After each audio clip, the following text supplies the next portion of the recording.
सभी को जय जिनेन्द्र। आज मैं आपको नमोकार मंत्र के ऊपर शुभम चक्रवर्ती की कथा कहने जा रही हूँ। शुभम चक्रवर्ती 6 खंड के अधिपति थे। उनके पास मंत्री और सभा के अन्य लोग बैठे थे। संगीत नृत्य से सबका मन मुग्ध हो रहा था। अचानक एक पूर्व भव के बैरी देव बैर लेने की इच्छा से व्यापारी का भेष बनाकर चक्रवर्ती को एक फल भेंट रूप देते हुए कहते हैं, हे राजन, आपने ऐसा मधुर फल कभी नहीं खाया होगा। राजा फल खाकर बहुत प्रसन्न होता है और उससे पूछता है कि हे भाई, आप ऐसा सुंदर स्वादिष्ट फल कहाँ से लाए हो?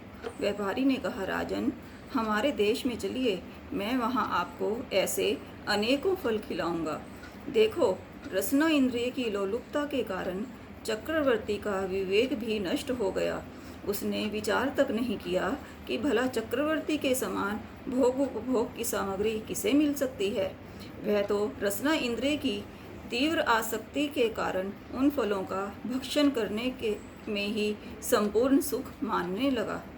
इसीलिए विचारने लगा कि सब सामग्री होने पर भी इस फल की कमी मेरे यहाँ क्यों रहे, अर्थात इसकी भी कमी नहीं रहनी चाहिए।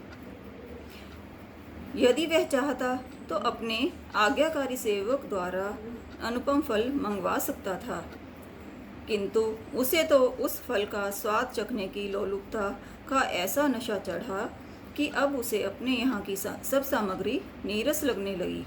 शुभम चक्रवर्ती ने विचार किया कि यदि मैं वहाँ अकेला जाऊँगा तो अकेला ही फल खा सकूँगा, इसीलिए मुझे वहाँ सैब परिवार जाना चाहिए। ऐसा विचार कर चक्रवर्ती ने विशाल चर्मरत्न नामक नौका में स्त्री पुत्र आदि सहित समुद्र में प्रयाण किया। अब तो देव मन में अत्यंत प्रसन्न हो रहा कि अकेले राजा को ही नहीं किंतु उसके समस्त परिवार को मैं डुबो दूंगा। साथ ही उसे यह भी विचार आ रहा था कि जिसके हजारों देव सेवक हैं, नवनिधि और 14 रत्न हैं, उसे मार डालना कोई आसान काम नहीं है। शुभम चक्रवर्ती समुद्र की तरंगों पर तैरती हुई नौका में हास्य विलास करता हुआ सुख सागर में निमग्न हो रहा था कि तभी अचानक उसे देव द्वारा चलाए गए भयंकर तूफान में नौका डोलने लगी, जिससे चक्रवर्ती का हृदय कांपने लगा। उसने भयभीत होकर देव से पूछा कि अब बचने का कोई उपाय है। पापी राजा के पाप का उदय होने से और देव को दुष्ट बुद्धि उत्पन्न होने से उसने कहा कि सागर के मध्य में दूसरा तो कोई उपाय नहीं है। हाँ, यदि आप अनादि निधन नमस्कार मंत्र, अपराजित मंत्र जो नमो अरहंतानम है, उसे जल में लिखकर पैर से मिटा दें तो सब बच सकते हैं। वह हित अहित का विवेक छोड़कर घर से बाहर निकला ही था।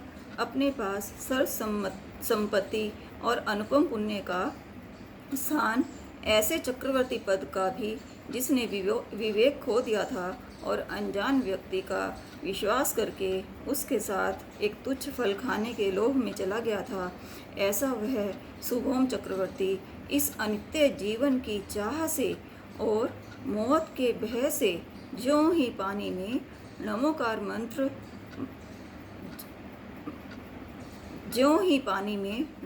महामंत्र लिखकर पैर से मिटाने को तैयार हुआ, त्यों ही पाप का रस अति तीव्र होने लगा और नौका डूबने लगी।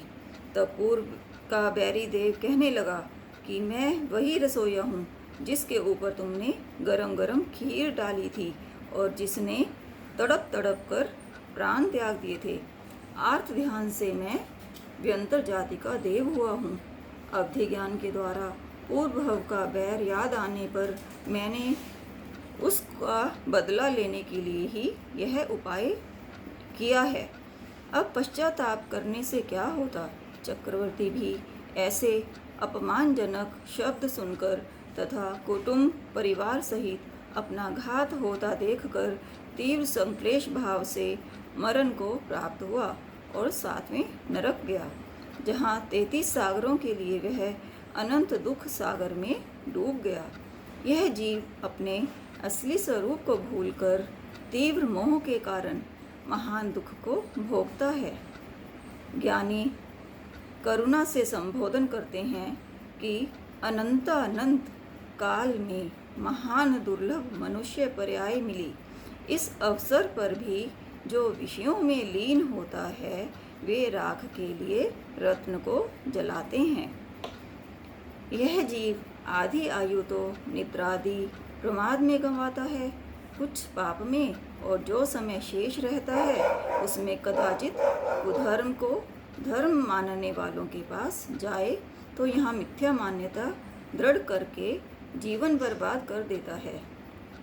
उपरांत इंद्रियों का दास, सब व्यसनों का गुलामी, टीवी आदि देखने की आदत भी मिथ्यात तथा मान आदि कषाय द्वारा जीव हित अहित का भान भूल जाता है।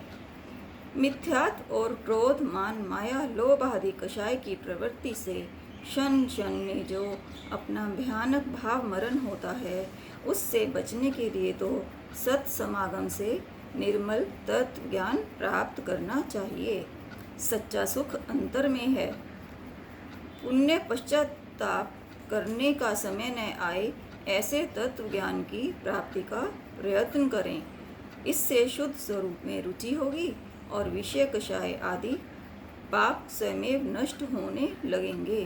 सभी को सादर जय जिनेंद्र।